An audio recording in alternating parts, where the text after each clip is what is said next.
Good morning students. Today we are going to learn UML. UML is basically Unified Modeling Language. It is a standard language for specifying, visualizing, constructing and documenting the artifacts of a software system. We can use UML and for software and for non-software systems also. UML is the modeling language we can use just to make the system simple. We use UML to make blueprints of the system.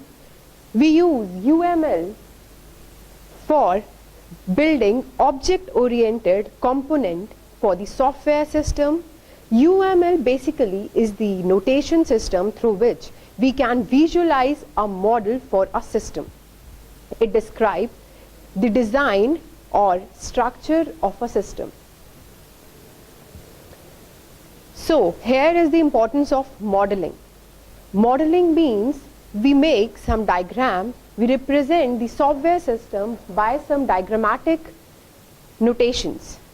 So this is basically used to communicate with the users or to make our system simple. So the importance of modeling is a software system is complex. It always demands a model. If a system is described or is developed by the hundred of people, there is also need of a model for smooth communication. So this is the importance and more for understanding the software system, for managing the complexity in the system, for visualize the implementation, for design secure, scalable and robust system. We use modeling. So here are the terminology we use for modeling. We have many kinds of terminology like association, generalization, dependency, refinement. So what is association? Association means the connection or the interaction between the system or between the things in the system. Association means a description of a related set of links between objects of two classes. Association is very simple. However, much more things we have in the system, it's just the communication between all of them. The relationship between all of them is shown by the association. How things are interacted or how things are related with each other. This is association. Now, generalization. Generalization is a relationship between a more general and a more specific element. Means, we can say that it is the inheritance or it is a parent-child relationship kind. Means, how we can relate two things. Suppose we have a system like a college. Then we have departments. So how a college or how a department is related to college is generalization of a thing. Now, next is dependency. Relationship where a change in the independent element affects the dependent elements. This is dependency. It means how one element is affected by the decision of the other. This is dependency, how one element is dependent on the other. Then next is refinement. Relationship between two described of the same thing but at different level of abstraction. It means that how we describe two things but both these things are similar to each other but their importance, their features are different when we use them at different places. Next is aggregation. Aggregation is really an important part when we talk about modeling terminology. Aggregation specifying a whole part relationship between aggregate or a component. Aggregate. An aggregation may not have any components and a component may not belong to any aggregation. Next is composition. Composition is a special form of aggregation. A component must belong to a composition and only to one composition. It means we have composition, it will be explained later. Composition can be one to one, can be many to many, can be one to many. Then these are the notations we use in modeling. We have class notation, generalization, association. So for class, we all know what is class is. For class, when we design in modeling, we design a class like this. We have name of the class, then we have attributes of the class, then we have operations for the classes. For generalization, generalization relation is shown by the arrow, association is shown by a single arrow or by a straight line. Then aggregation is shown by the diagonal, composition, multiplicity, and this is name direction. Aggregation and composition. Suppose this is what aggregation and composition is. Suppose we have a team and a person.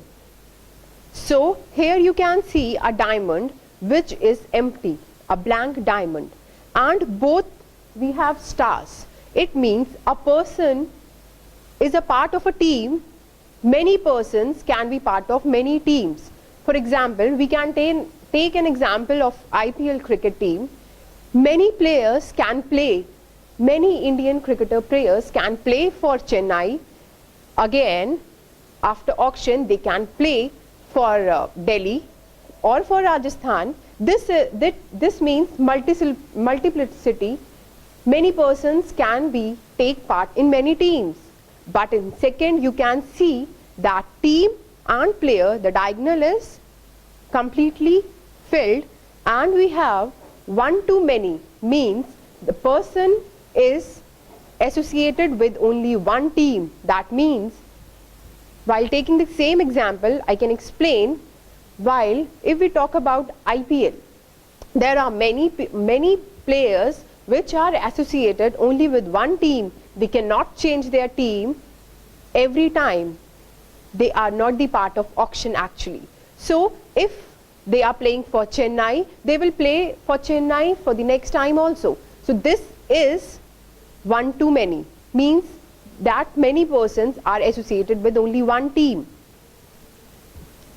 So this is the example which I am telling you. This is insurance company UML diagram. You can see this here. We have insurance policies, we have insurance contract and the person and insurance company.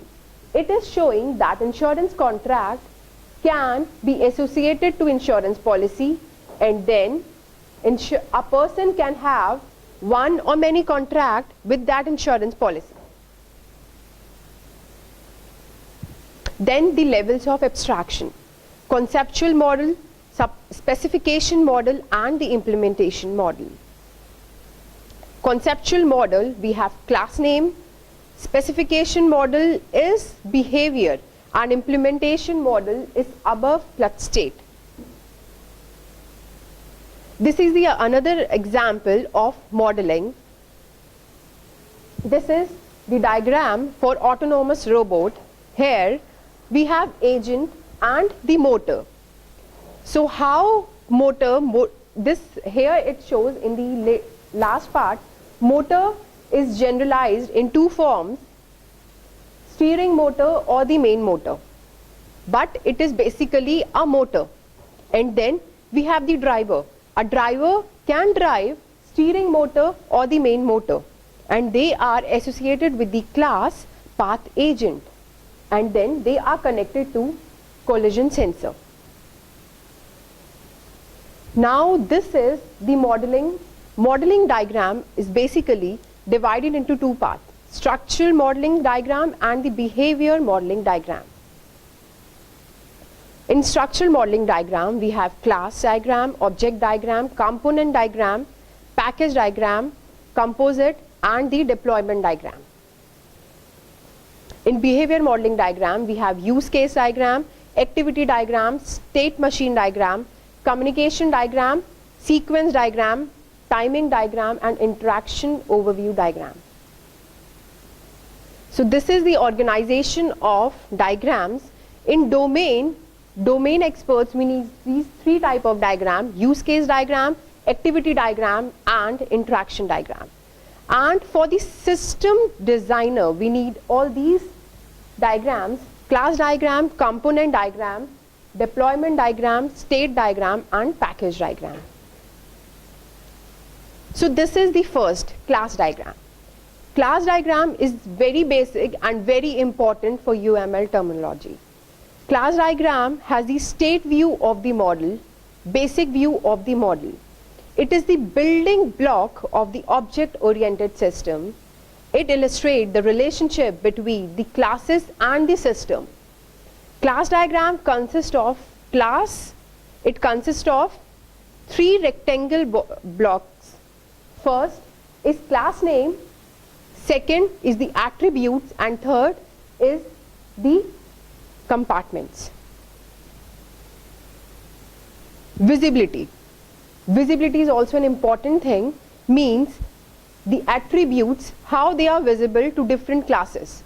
So for this we use some notations. Plus is for private, classes, minus is for plus is for public, minus is for private, hash is for protected, tilde is for package, and slash is just to indicate whether their attribute is derived.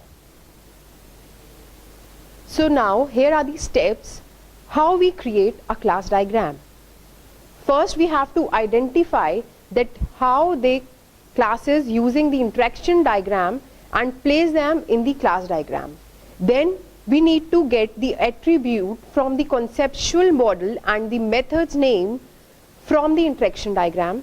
Then we need to add type information and association based on attributes. Then we have to negate them by arrows and dependencies. This is the example of class diagram. These all are the classes, and arrow shows their associability with each other. Store is the class, product catalog is the class, product specification is the class, sales item is the class, payment method is the class, sale is the class, post is the class. Here address, name, description, price, date, time, quantity, amount, all these are attributes. And how they are related to each other, for example, we can take a sales line item is associated with product specification by one-to-one association. This is one-to-one or one-to-many are the association which I have described earlier. Thank you.